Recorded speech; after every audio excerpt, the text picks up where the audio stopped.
When you see the silhouette of a motorcycle like this, I'm sure you immediately start thinking about exhaust sounds that it would probably make. Seeing as how this thing looks kind of upright, a little bit older, you're probably thinking inline four sounds, like this one.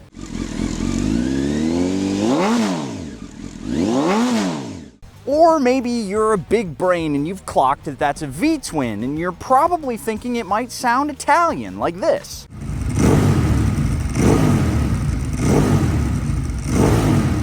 Or you already know what this motorcycle is, in which case, shut up, no spoilers, just check out the comments down below. I'm sure there's gonna be some interesting reactions.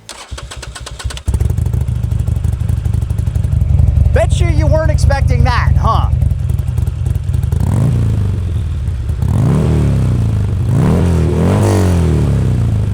So what the hell is a Harley potato cannon motor doing in a motorcycle that looks like it should be tearing up a racetrack? Let's find out. This bike's history is part of a long and kinda sad tale in the motorcycling industry. It involves all the stuff you'd expect from a blockbuster movie. Passion, corporate intrigue, an unlikely villain, third act heartbreak, and a hopeful fourth act. I'm not gonna break it all down because that could be its own video, but here's the important stuff for today. In the late 80s, Eric Buell, American motorcycling mad lad and Sportster torturer, made two bikes, the RS1200 and the RR1200, which turned some heads at Harley-Davidson. Devin Batley, friend and fellow motorcycle weirdo, convinced the CEO of Harley to give Buell a shot. In the 90s, Harley invested into Buell Motorcycle Company, and then they bought all of it in 2003. Between the work Buell had done hopping up Sportsters in the past, and with Buell being wholly owned by Harley-Davidson, they continued to use the sporty motor and wrapped it up in all kinds of sport bike trim, and thus the XB line was born. Again,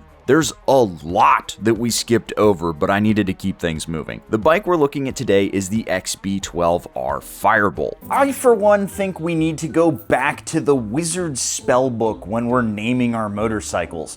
Instead of it being the MT-07, it should be the Glacial Spike, or instead of it being the Versatile System 650, it should be the Chaos Bolt. Something cool and nerdy, instead of just boring and nerdy.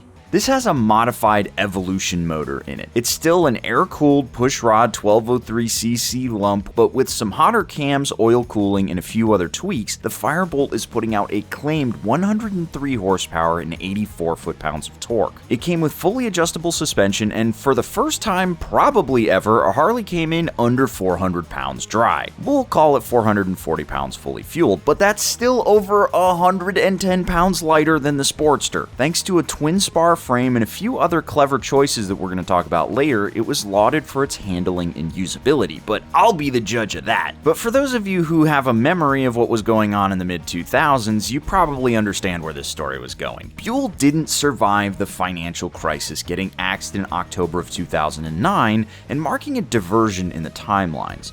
Unfortunately, we ended up in the bad universe. In Universe 2, they got the Bronx in 2014, which went head-to-head with the Super Duke and the other Hyper Nakeds that dropped in the mid-2010s. Now, I really do hate to be the bearer of bad news, but whoever thought multiverse theory was going to result in our universe being the good one, I mean, clearly you've never watched any sci-fi. But the good news is I'm actually giving this thing away, so you can own a piece of American motorcycling history. I've teamed up again with Fan of Them to give this thing away. They're a veteran-owned company whose sole goal is to help creators make cooler content, which is why I have all of these bikes coming through the garage, so I could give them away to you after giving you a whole bunch of cool videos. The giveaway is live now, and it'll run until July 18th at 11:59 p.m. Pacific Standard Time. And if you're wondering why we switched back to VO, yes, I did forget when the giveaway was running. If you're interested in getting entered to win, click the link down in the description below, and if not, hopefully you just enjoy some cool Buell content. And with that, let's hit the road. Who actually cares about the numbers? What you care about is how it rides. And man alive, is this thing weird. That's going to be a theme we keep coming back to, and that is weird. My ears are telling me, lug the motor, ride down the road going, brother, the whole time. And then my riding position is saying, go faster, go faster, go faster. It's this really weird dichotomy that's occurring in this motorcycle because it's built out of two different worlds. And the crazy thing is how well it all works together. So first and foremost, let's talk about the handling. It's shockingly good side to side. I mean, it's a little bit slower than some modern motorcycles, but side to side, it's just, it goes where you point it, and you don't really have to think all that hard about it. It's an easy bike to ride. And we'll come back to this a little bit later, but the ergonomics are actually pretty relaxed for a bike that's got clip-ons. When I first picked it up, I was like, that's probably going to be one of the things I dislike the most. And honestly, it doesn't bother me, even on the highway. But now, let's unpack the more complicated thing, the power delivery. Okay, man. This is odd. It's real odd. So I'm used to riding Sportsters. I own a Sportster. I ride my Roadster on the racetrack, and I know what it feels like at 5,500 RPM. And my brain's like, okay, time to shift. But no, we've got a lot more rev range to play with.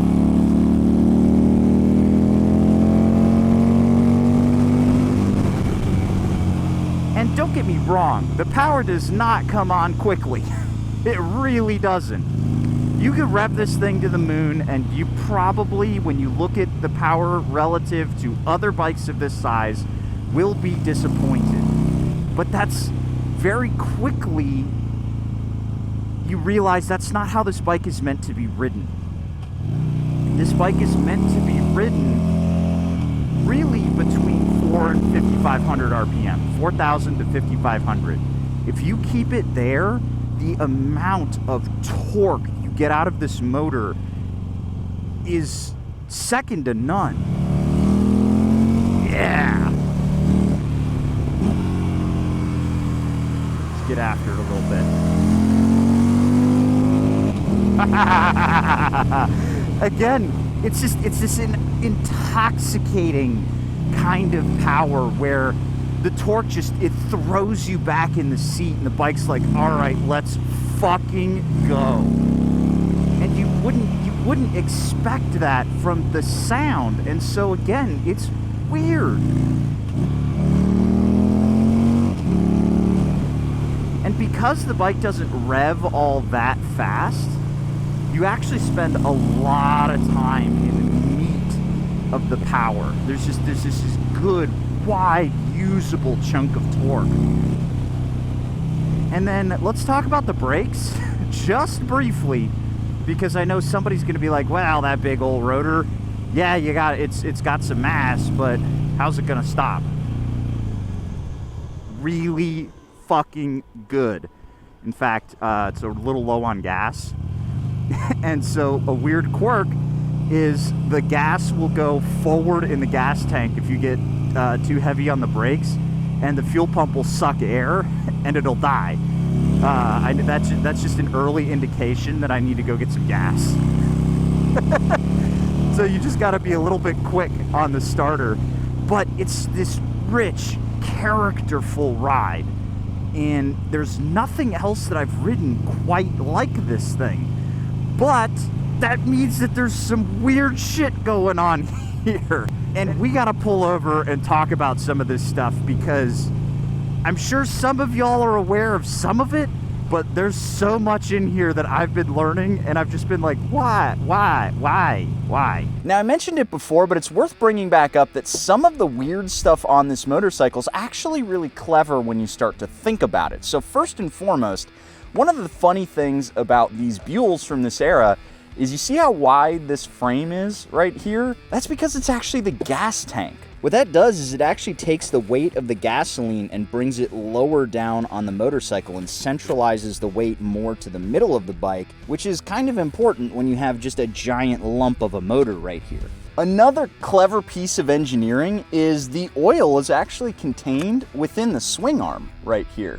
That's just another clever piece of engineering on this motorcycle, because something that would only serve one purpose on the bike and is usually hollow now contains more fluids and it helps bring the weight even lower. The next thing is Buell's iconic giant perimeter rotor on these bikes. The reason why the ZTL calipers here are better than a normal caliper, I'm not 100% sure. I'll let the engineers argue about it. But what is very simple is how much more braking force you can get out of a giant rotor like this, because you get more torque to slow that front wheel down.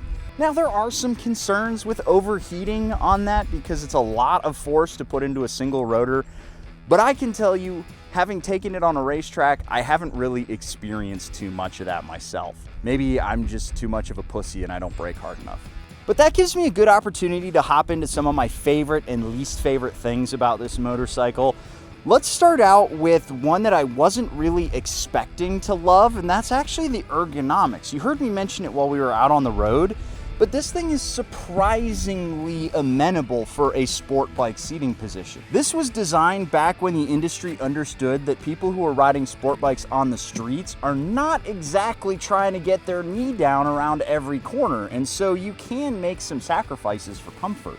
I also absolutely love the way that this motorcycle looks. It really feels to me, standing next to it, like it's an American Tuono. And when I say that, I'm not talking about the modern one. I mean the first generation Tuono, where its headlight was completely separate, even down to the fact that it's got the fuses on different sides of the gauge cluster.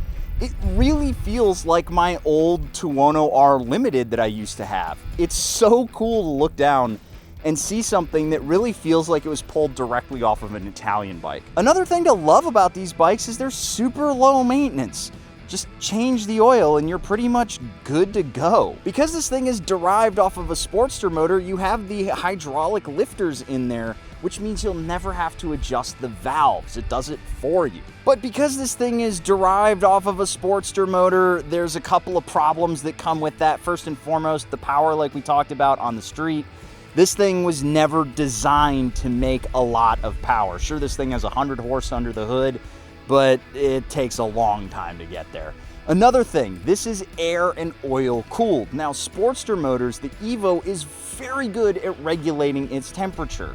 But because this thing is trying to make a little bit more power, it does have some extra oil cooling, but it means that when you're sitting still or in traffic, it gets hot. The second you start moving, it cools right back down again, but it can be a warm place to sit.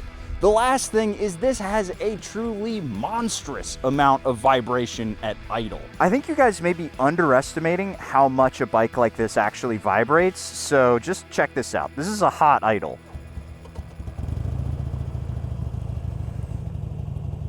These Evo motors, when they're just sitting here, they will shake your eyeballs in your skull. But surprisingly, all of those vibrations that I was feeling on the side of the road, they kind of disappear out on the highway, because once you're sitting within the power band, the bike really smooths out. I'd say from about 3,500 RPM to about 5,500 RPM, this is a very smooth place to sit.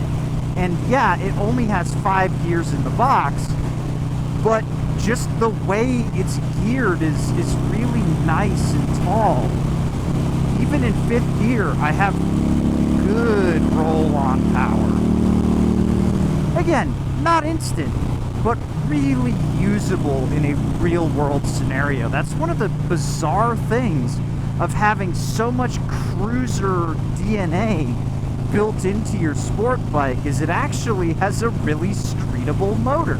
But once again, this weird mishmash just continues to work. So let's get it back in the twisties and start wrapping up my thoughts on this bike, because it's really a bizarre thing to ride and it shouldn't work, and yet here it is. Now let's break down the Harley's last sport bike a bit, because I know what the tank says. I know it says Buell, but at its core, this bike rides like a Harley. It makes power like a Harley. It has a lot of other really cool stuff that Harley wasn't doing that's basically all down to Buell, but at its core, this is a Harley. So I probably use the term like Harley's last sport bike. in the title or something like that. So let's break it down a little bit. Is this a sport bike? Yes, absolutely, it's a sport bike. And I know I can already see the comments. That's not a sport bike. It's too slow. You can't keep up with me. You're right. You're probably right. In the straights, nah, nothing. Modern sport bikes will outrun this thing every day of the week. But this thing was never about top speed to begin with.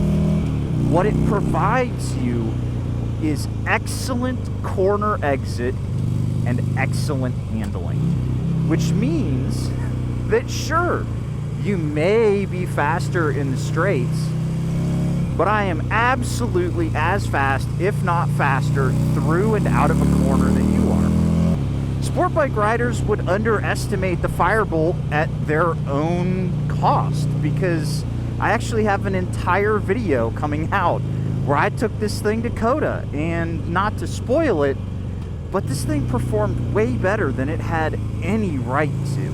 It sports just as hard as modern day sport bikes.